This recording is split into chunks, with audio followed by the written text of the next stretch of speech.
بسم اللہ الرحمن الرحیم۔ السلام علیکم دوستو، آگے بڑھنے سے پہلے اگر ہو سکے تو لائک اور سبسکرائب کا بٹن ضرور دبا لیں، شکریہ۔ ایران کے سپریم لیڈر کا کہنا ہے کہ حماس کی ثابت قدمی اور ان فورسز کی نابودی کی جانب دشمن کو مایوس کر دینا اور بمباریوں اور مصائب کے مقابلے میں غزہ کے عوام کا صبر ان کے مضبوط دینی ایمان کی عکاسی کرتا ہے۔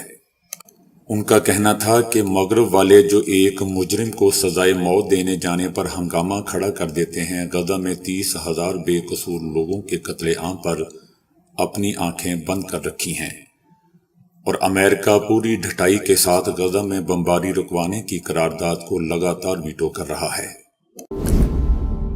متحدہ عرب امارات نے مصر کا ساحلی شہر خرید لیا۔ متحدہ عرب امارات مصر کو ابھی 15 ارب ڈالر دے گا، جبکہ 2 ماہ بعد مزید 20 ارب ڈالر ادا کرے گا۔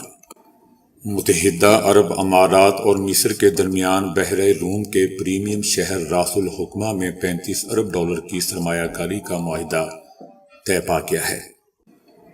راس الحکمہ علاقے کے رہائشیوں کی قسمت کے بارے میں مصری وزیر اعظم کا کہنا تھا کہ انہیں مالی معاوضہ دے کر دوسرے شہروں یا علاقوں میں منتقل کیا جائے گا۔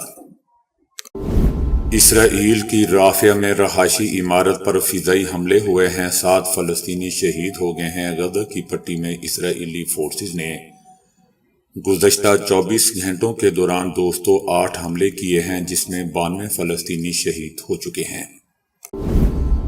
ایرانی فورسز کی پاکستانی سرزمین پر کارروائی کا گھناؤنا پروپیگنڈا بے نقاب ہو گیا ہے۔ پاکستانی سرزمین پر ایسا کوئی واقعہ دوستو پیش نہیں آیا ہے۔ سمگلرز کی لڑائی کو پاکستان میں ایرانی کارروائی قرار دینے کا بھارتی ایجنڈا بے نقاب ہوا ہے۔ آپریشن مرگ برق سرمچار کی خفت مٹانے کے لیے دوستو انڈیا طرح طرح کے جھوٹے بیانیے گھڑ رہا ہے۔ ہندوستان میں کانگریس اور آپ کے درمیان دہلی سمیت 5 ریاستوں میں انتخابی اتحاد ہوا ہے۔ ہندوستان کی قدیم اور اہم پارٹی کانگریس اور عام آدمی پارٹی کے درمیان آئندہ پارلیمانی انتخابات کے لیے اتحاد ہو گیا ہے۔ دونوں پارٹیوں نے دہلی سمیت 5 ریاستوں میں اتحاد کا اعلان کیا ہے۔ اسرائیل کے ایک ریٹائرڈ جنرل کا کہنا ہے کہ غزہ جنگ اسرائیلی فوج انتشار کا شکار ہے، فوج شدید افراتفری کا شکار ہو چکی ہے۔ اسرائیل پر نکیل کسنے کی کوشش، اقوام متحدہ میدان میں آ گیا ہے۔ اقوام متحدہ کے ماہرین کا کہنا ہے کہ اسرائیل کو اسلحے کی برآمدات کو بند کرنا ہوگا۔ غاصب صہیونی حکومت کے ذرائع نے جنگ غزہ کے بارے میں صہیونی وزیر اعظم نیتن یاہو کا دوستو ایک نیا پلان جاری کیا ہے۔ اس پلان میں نیتن یاہو اس بات کے قائل ہوئے ہیں کہ جنگ ختم ہونے کے بعد غزہ کے پورے علاقے کو غیر مسلح کیا جائے اور صہیونی حکومت مصر کے تعاون سے فیلاڈیلفیا کے گزرگاہ کو اپنے کنٹرول میں رکھے۔ دوستو پیشتر صہیونیوں کا خیال ہے کہ جنگ کے تقریباً 5 ماہ پورے ہونے کے باوجود عام شہریوں کے قتل عام کے علاوہ اور کوئی نتیجہ برآمد نہیں ہوا ہے، اور صہیونی حکومت اور فوج غزہ کے دلدل میں پھنس کر رہ گئی ہے۔ ہندوستان میں اتر پردیش میں دوستو دردناک سڑک حادثہ ہوا ہے، جس میں 24 افراد مارے گئے ہیں۔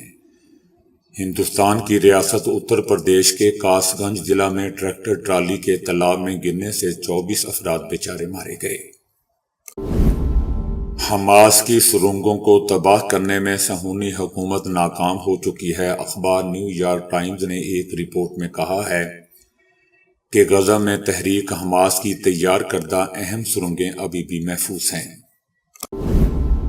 اسرائیلی فوج حزب اللہ کے سامنے دوستو بے بس ہے۔ صہیونی ذرائع نے اعتراف کر لیا ہے کہ اسرائیلی فوج مشترکہ سرحدوں پر حزب اللہ لبنان کے مقابلے میں اپنے اہداف حاصل کرنے میں توانائی نہیں رکھتی۔ جماعت اسلامی کے لیاقت بلوچ کا کہنا ہے کہ اسٹیبلشمنٹ نے منصوبے کے تحت دھڑے بندی کی، نواز شریف آصف علی زرداری کو جعلی کامیاب کروایا گیا۔ 8 فروری کا انتخاب جعلی تھا، دھاندلی زدہ اور متنازع تھا، 4 دیواری میں بیٹھ کر عوام کے مینڈیٹ پر ڈاکہ ڈالا گیا۔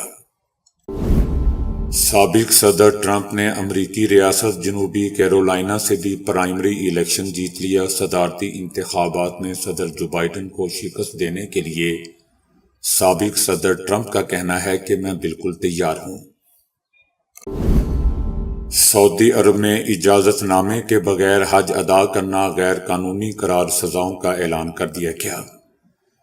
سعودی حکومت کا کہنا ہے کہ پرمٹ نہ دکھانے پر تارکین وطن کو 6 ماہ جیل جبکہ 10 سال تک ملک میں داخلے پر بھی پابندی ہوگی۔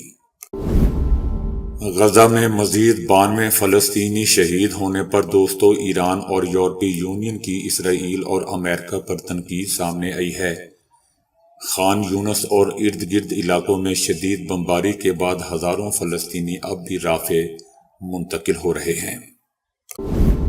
امریکہ اور برطانیہ کے حوثیوں کے 1 درجن سے زیادہ ٹھکانوں پر فضائی حملے سامنے آئے ہیں۔ یمن میں امریکہ اور برطانیہ نے مشترکہ طور پر حوثیوں کے 18 ٹھکانوں کو نشانہ بنایا۔ مسلمانوں کے خلاف نفرت انگیز بیان دینے پر برطانوی ممبر پارلیمنٹ معطل کر دیا گیا ہے۔ میئر لندن صادق خان نے شدید مذمت کرتے ہوئے برطانوی وزیر اعظم کی جانب سے خاموشی پر انہیں تنقید کا نشانہ بنایا۔ ایک تحقیق میں یہ بات سامنے آ چکی ہے جو پہلے بھی سامنے آ چکی تھی کہ سبزیوں اور پھلوں کا زیادہ استعمال امراض دل سے بچانے میں مددگار ثابت ہوتا ہے۔ ساتھ ہی نئی تحقیق سے یہ معلوم ہوا ہے کہ مکمل طور پر گوشت کو نظر انداز کرنا بھی صحت کے لیے مسائل پیدا کرتا ہے۔ ٹیکسلا میں پولیس اہلکار کا خاتون کو تھپڑ دے مارنا، دھکا دے کر زمین پر گرا دینے کی ویڈیو دوستوں سامنے آئی ہے۔ خاتون کو زوردار تھپڑ مارنے کی فوٹیج سامنے آئی ہے۔ پولیس اہلکار کو بزرگ خاتون کو تھپڑ مارتے دکھایا گیا ہے۔ ایک تحقیق میں یہ بات سامنے آئی ہے کہ لال روشنی خون میں شوگر کی مقدار کو کم کر سکتی ہے۔ کمر پر لال روشنی کا منکشف ہونا خون میں شوگر کی سطح کم کرنے میں مدد دے سکتا ہے۔ کراچی شہر میں بارات کے ساتھ آیا ہوا نوجوان اپنے پستول سے چلنے والی اتفاقیہ گولی سے مارا گیا۔ مرنے والے نوجوان کی شناخت 22 سالہ اکرام کے نام سے ہوئی ہے جو بھینس کالونی سے بارات کے ساتھ آیا تھا۔ روس اور یوکرین جنگ میں 4 بڑے مغربی رہنما اظہار یکجہتی کے لیے یوکرین پہنچ گئے۔ اٹلی، کینیڈا اور بیلجیم کے وزراء اعظم اور یورپی کمیشن کے صدر ایک ویڈیو کانفرنس میں شریک ہوں گے۔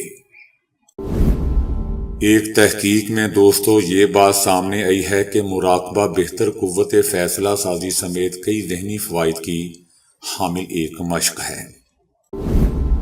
پلاسٹک کو تحلیل کرنے والی پروٹین دوستو دریافت ہوئی ہے۔ تحقیق میں ایسے نایاب اور نامعلوم بیکٹیریا کی شناخت کی گئی جو پلاسٹک کی تحلیل میں مددگار ثابت ہو سکتے ہیں۔ تو دوستو ابھی کے لیے اتنا ہی۔ ویڈیو کو لائک اور شیئر کرنے کا بہت بہت شکریہ۔